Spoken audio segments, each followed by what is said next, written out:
All right, welcome to Hoops Tonight, presented by FanDuel here at The Volume. Happy Thursday, everybody. Hope you guys are having a great week. I'm really excited for this show. We are going to be ranking all 30 NBA teams, not individually by number, but by tiers. I'm sorting them into tiers based on where they're at in their current development / path towards an NBA championship. I have the top tier contenders. Those are the teams that obviously have the best chance to win the championship this year. Then I have the fatal flaw contenders, teams that I do believe are contending for a championship, but have a significant flaw that I expect to get them beat. Then we're going to have the if they make the right trade contenders. These are teams that are not good enough yet, but if they address specific needs, they have a chance. Then we're going to get into the lack of self-awareness tier. These are the teams that think that they have a chance to win a championship, but definitely do not. Then we have the interesting and scrappy tier. These are the teams that definitely don't think they're going to win a championship, but are playing really good basketball and are fun to watch on any given night. And then lastly, we'll have the actively and intentionally terrible tier. So we are going to be working on all 30 NBA teams today. It's going to be a fun one. We're going to be going pretty fast, though. You guys know the drill. Before we get started, subscribe to the Volume's YouTube channel so you don't miss any more of our videos. Follow me on Twitter at _JasonLT so you guys don't miss any show announcements. And then last but not least, if for whatever reason you guys miss one of these videos and you can't get over to YouTube to finish, you can find them wherever you get your podcasts under Hoops Tonight. All right, let's talk some basketball. So these are the top tier contenders. Now, again, nobody is perfect. There is no 2017 Warriors or 2001 Lakers in this mix, but all four of these teams are a clear cut above the rest and should feel confident in their championship odds this particular season. This is going to be the Boston Celtics, the Brooklyn Nets, the Milwaukee Bucks, and the Golden State Warriors. Now, to be clear, as I'm going through these tiers, the tiers are the ranking. The individual teams within the tiers are not in order. So I just have them in a list, but the tiers are where they are ranked. For instance, I have the Celtics first in this first tier. I wouldn't actually have them as the best championship contender. I'd probably rank them Golden State, then Milwaukee, then Boston, then Brooklyn. But I'm just going to keep them in tiers because I think it's more interesting that way. So starting with the Boston Celtics, I think that the humiliation from last year's NBA Finals flameout has helped a lot. Jason Tatum has clearly spent a ton of time in the offseason working on his handle. He has his lowest turnovers per 36 minutes since 2020. Then obviously they added Malcolm Brogdon. So the general growing up and improvement of the roster plus the influx of Malcolm Brogdon seems to have addressed their ball handling concerns. They are the fourth best team in the league right now at taking care of the basketball at just 13.4 turnovers per 100 possessions. But then we had that Golden State game or that Denver Nuggets game where just time and time again we've seen at the biggest stages and a little bit of those high stakes environments, they kind of lose their identity a bit. They're sloppy on defense in a way you wouldn't expect them to be. Like, for instance, last year, great transition defense all year. Horrible transition defense in the playoffs. When the stakes get heavy, they just lose their identity a little bit. And so the real question is, can they keep their focus this year through 4 rounds of the playoffs and not lose that identity? They have to beat their own demons. The biggest enemy of the Boston Celtics is the Boston Celtics. I think they actually have the most talented team in the NBA. Second team, the Brooklyn Nets. They are top 5 in offense, top 10 in defense. I think Kevin Durant is the MVP of the league if the season ended today. Kyrie Irving is having an excellent season. And then a lot of their important offseason moves have panned out. That Royce O'Neal trade that they made for that first-round pick from the Jazz, that was a home run trade. TJ Warren has fit in really nicely with his bit of ball handling and shooting. And then Yuta Watanabe, getting him this summer. Previously, he was with the Raptors. Him just providing another big, long wing that can knock down threes at a high rate and play a bit of defense. That has given them a really functional basketball team. Now, my two main concerns with the Brooklyn Nets are they rely heavily on pull-up shooting. And we saw what happened last year against Boston when those pull-up jump shots stopped going in, how suddenly their offense loses a great deal of effectiveness. So that would be one of my concerns. The second concern is their lack of physicality. They are a great defensive team, but they are very thin. And so there are specific matchups, teams specifically that have a great deal of strength on the perimeter, teams like Boston, that I think are a really bad matchup for Brooklyn that could get them into some trouble. That top of the East is very matchup dependent. Like, I really like Brooklyn's chances of beating Milwaukee, but I really like Milwaukee's chances of beating Boston, but I really like Boston's chances of beating Brooklyn. So it's kind of, matchups could be a big indicator of how things go out east this year. But they are top three. The Brooklyn Nets are top three in both half-court offense and half-court defense. They are built for these slow-down NBA playoff games. They can execute in the half-court, so they are definitely a top-tier contender in my opinion. All right, the Milwaukee Bucks. They really have done a masterful job this year of floating things despite really bad injury luck with Chris Middleton and Drew Holiday. The biggest issue with them is their spot-up shooting. They're the 19th best team in the league at converting spot-up opportunities at just 1 point per possession. But we're starting to see some encouraging stuff. As I expected, Joe Ingles has been a perfect fit there. Not just attacking closeouts and doing stuff in spot-up situations, but also his ability to make reads on ball so they can run some actions with him as a second side creator. Chris Middleton getting healthy and getting a good stretch of basketball games where he gets his rhythm will go a long way towards remedying those spot-up issues as well. And, just in general, I think I can't shake the feeling that the NBA world as a whole is kind of writing off Giannis right now. He's having kind of an iffy season from a shooting perspective and from a metric perspective. The Bucks are flying under the radar right now. And we've seen, even without Joe Ingles' support, even without Chris Middleton's support, we've seen how hard it is to beat Giannis in that group of guys in a playoff series, even for a team as good as the Boston Celtics, even with all those personnel limitations. Because Giannis Antetokounmpo in a 7-game series is going to put his damn head down and run you over time and time again for every bit of those 7 games to try to get to the rim. And if you're not prepared to hold up to that, you'll lose. And even if you do hold up to that, it's going to be difficult. And if you throw in some real spot-up shooting with Chris Middleton and Joe Ingles, that fortification there on the wing could make them really difficult to beat. I still think they're a top-tier contender. And then lastly, the Golden State Warriors. I think the Warriors are dealing with a really, really, really bad case of championship malaise. Yes, they have some roster issues. I think they could use a backup center. I think they could use another wing off the bench. But I think the vast majority of their issues come down to inconsistent effort. They just put up a defensive rating of 118.3 against the Orlando Magic, who are a bottom 10 offense, the Detroit Pistons, who are a bottom 5 offense, and the Phoenix Suns, who literally can't score without Devin Booker on the floor. They're just not playing hard enough right now. So I do think that eventually they'll snap into gear now that Steph's back. I think the veterans are going to get on everybody's case and snap into focus. I expect them to have a 20-game stretch at some point over the course of the next couple of months where they rip off, 17-3 or 16-4. And when they do that, all of their issues in the standings will go away and they'll kind of recapture that identity. I also expect them to finish with a top 10 defense when it's all said and done because I think that'll be the driving force of their turnaround. And make no mistake, once again, like we were talking about with Giannis, if you want to beat the Warriors in a playoff series, which is something you'll probably have to do if you want to get out of the Western Conference, you are going to have to beat Steph Curry, Klay Thompson, Andrew Wiggins, Draymond Green, and Kevon Looney 4 times out of 7 games.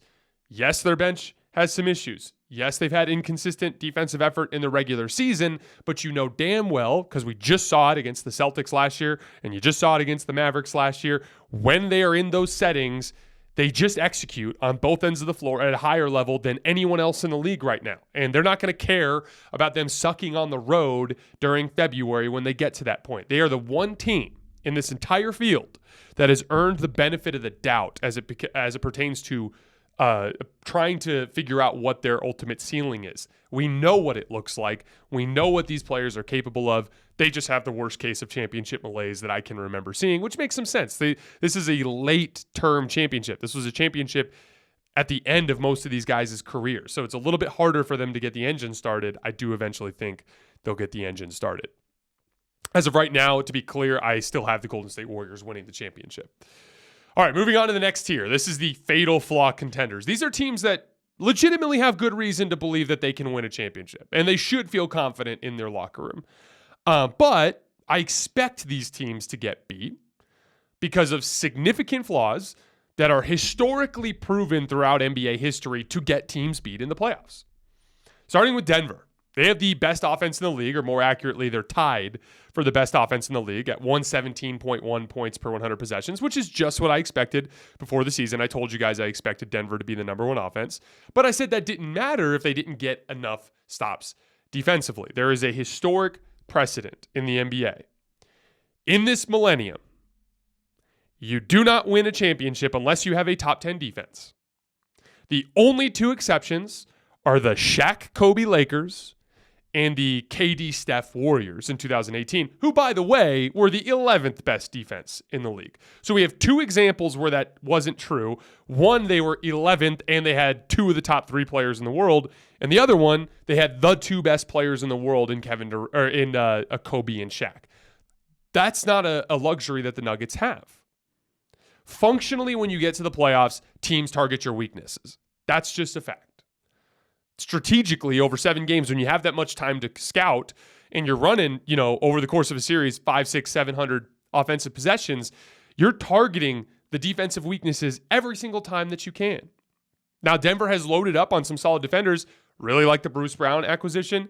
I thought flipping Will Barton for KCP was really smart. I said that before the season. I think he's a perfect fit with Jokic, and he has been.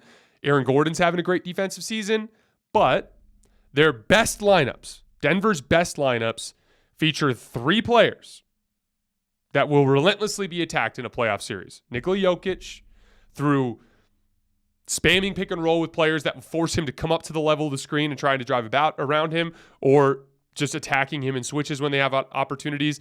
Jamal Murray attacking in switches, and Michael Porter Jr. They will get attacked. And NBA history tells us they will lose as a result. They've been a bottom 10 defense this year. When they play against the top 10 offenses in the league, they are 20th in defensive rating, according to Cleaning the Glass. I expect them in a playoff series to be put in a predicament where their best players are attacked, and I think it will result in them losing.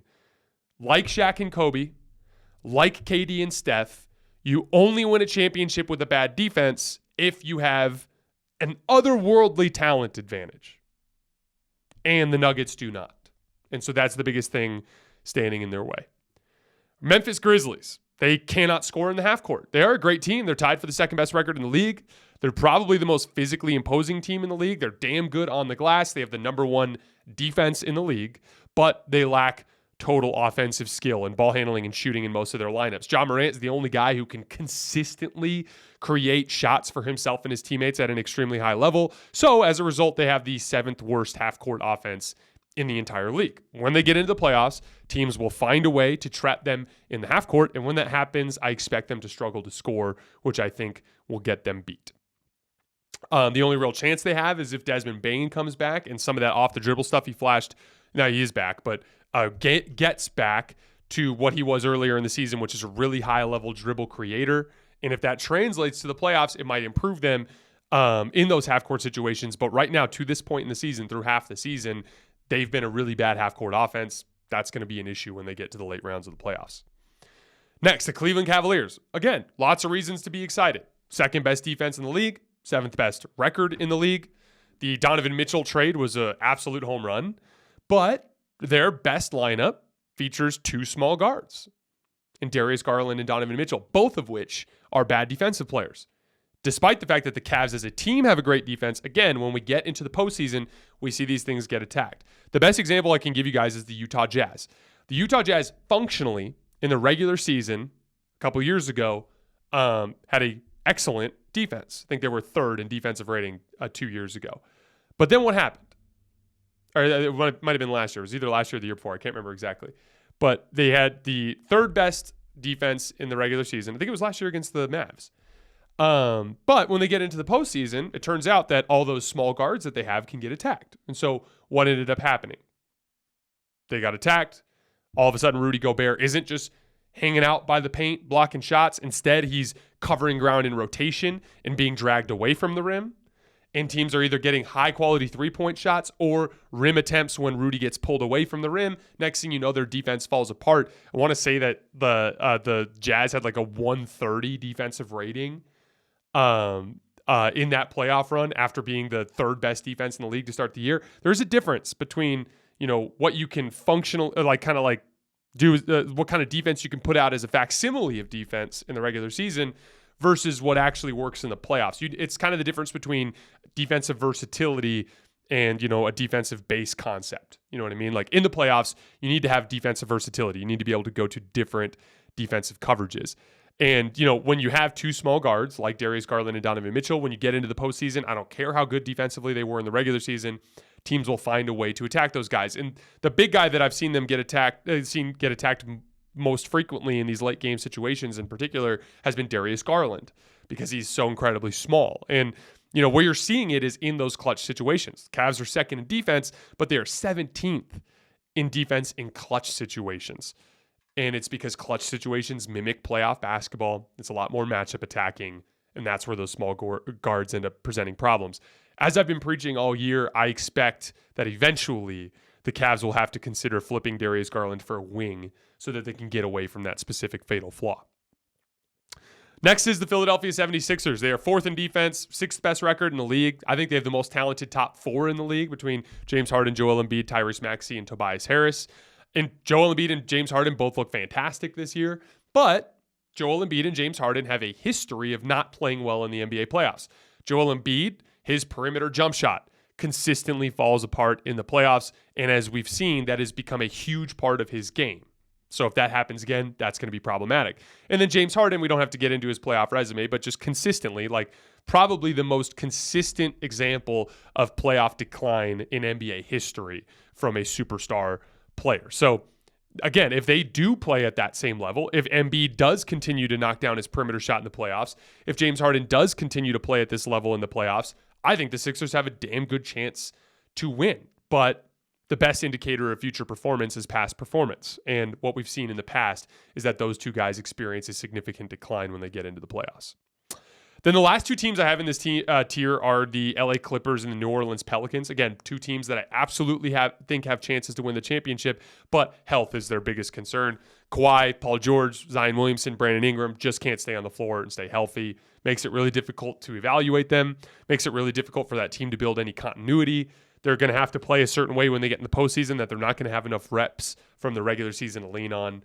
That, to me, takes them off of real championship contention and puts them more on the fringes. All right, the next tier is the if they make the right trade contenders. Again, these are teams that have incredible star talent, but monster roster deficiencies that need to be addressed at the deadline to give them any chance to compete for a championship. The first team I have in this tier is the Dallas Mavericks. They have everything you need except for that third dribble creator. I think Luka is more than good enough to be the best player on a championship team. Their defense has been bad as of late, but you got to look at the personnel. Maxi Kleber being hurt, that's one of their best backline defenders. Josh Green has been a very important defensive player this year. Dorian Finney-Smith is literally their best defensive wing. When those guys come back, I expect their defense to stabilize. But they need to address that backup creation role. I'd be looking to flip Christian Wood at the deadline for a creator because I don't really like Christian Wood's game, and I don't think he's a guy that you can really rely on in a playoff setting. You can go super aggressive and pair him with Tim Hardaway Jr. and some draft picks and try to go after Zach LaVine. That'd be an interesting piece, but you better be convinced that he can be your secondary star. Otherwise, you're tied up to him for a long time. Or you could just flip Christian Wood straight up for someone like Jordan Clarkson from the Utah Jazz to try to give yourself some backup ball handling. You could either go with a heavily protected first-round pick if you think that's what he's worth, or try to go for something like 2 second-round picks. Another guy I'd be looking at is Terry Rozier from the Charlotte Hornets.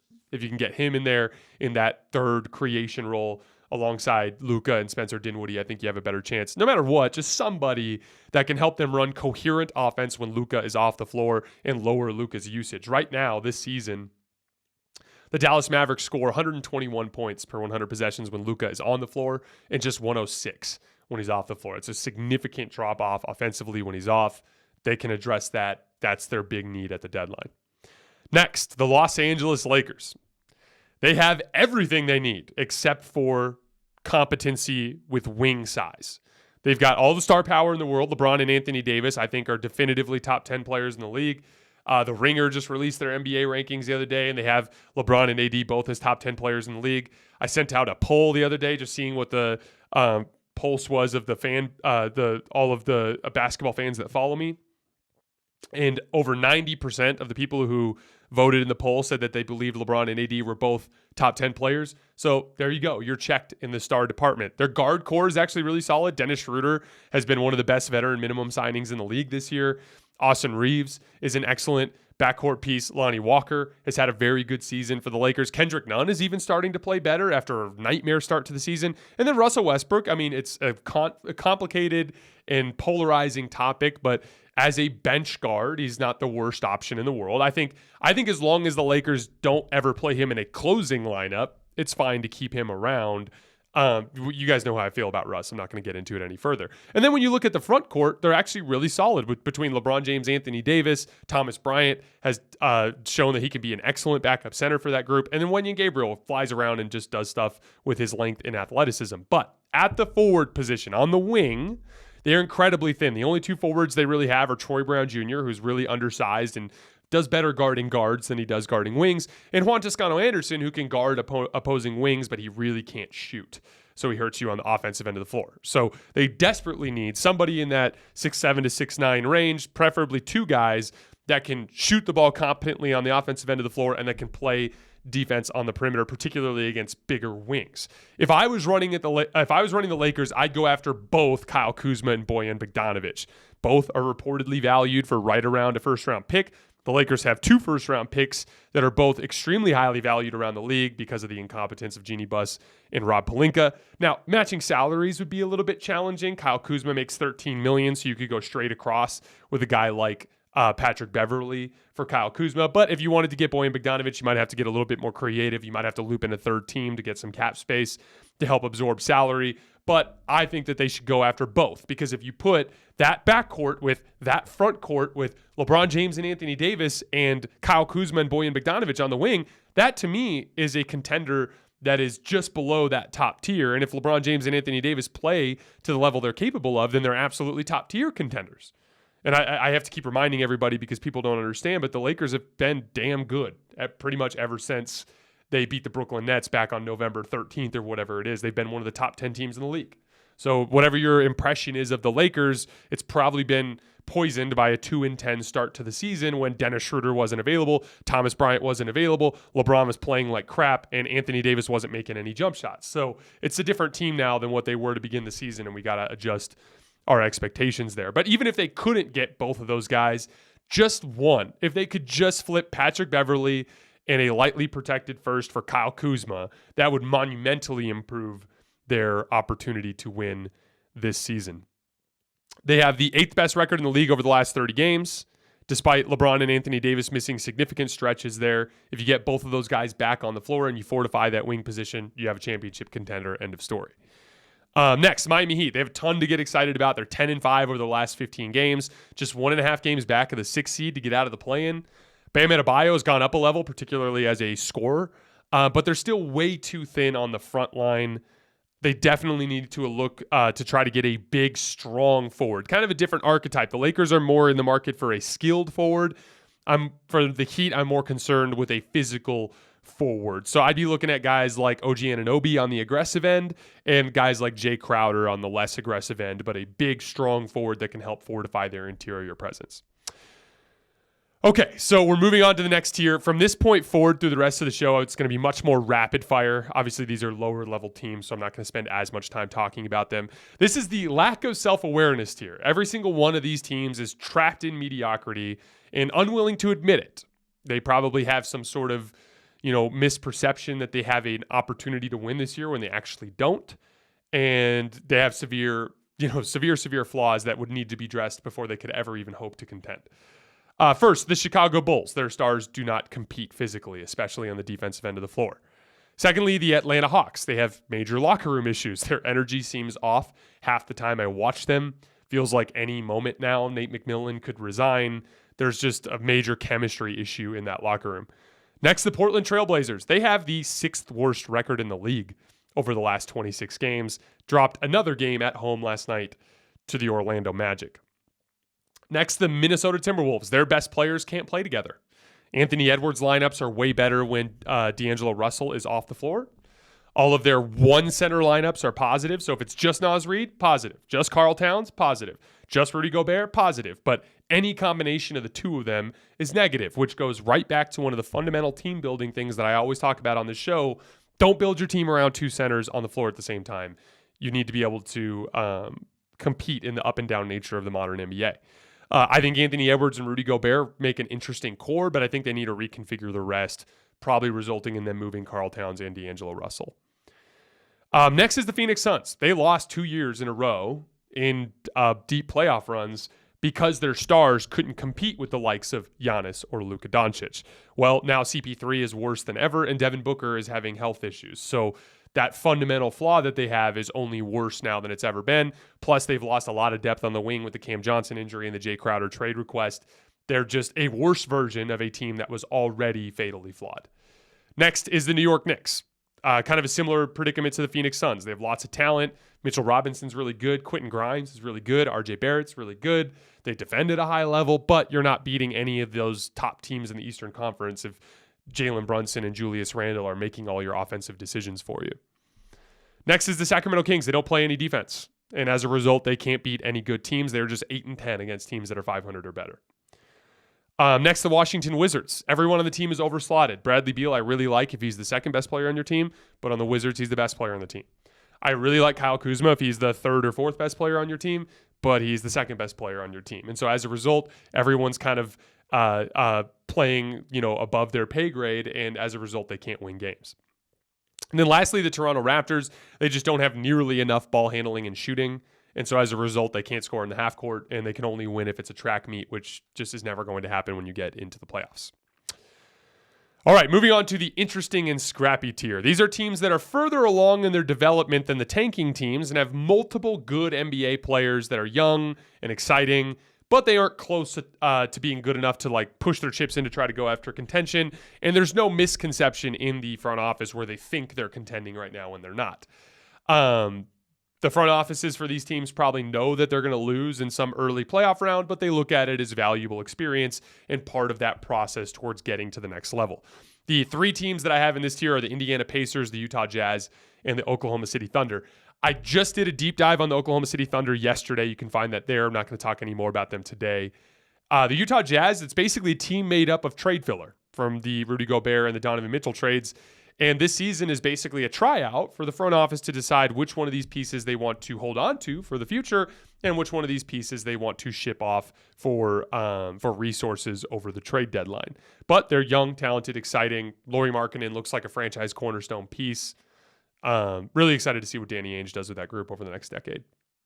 Or half decade, I should say. And lastly, the Indiana Pacers. It makes sense for them to wait. I think their all-in trade would be for a wing. Right now, they're way too heavy on guards and Miles Turner. Would love to see them get a legitimate wing in there that can take wing defensive assignments and give them a little bit more of a rim pressuring element. But they have such an exciting young backcourt that they can't even afford to trade some of them for assets.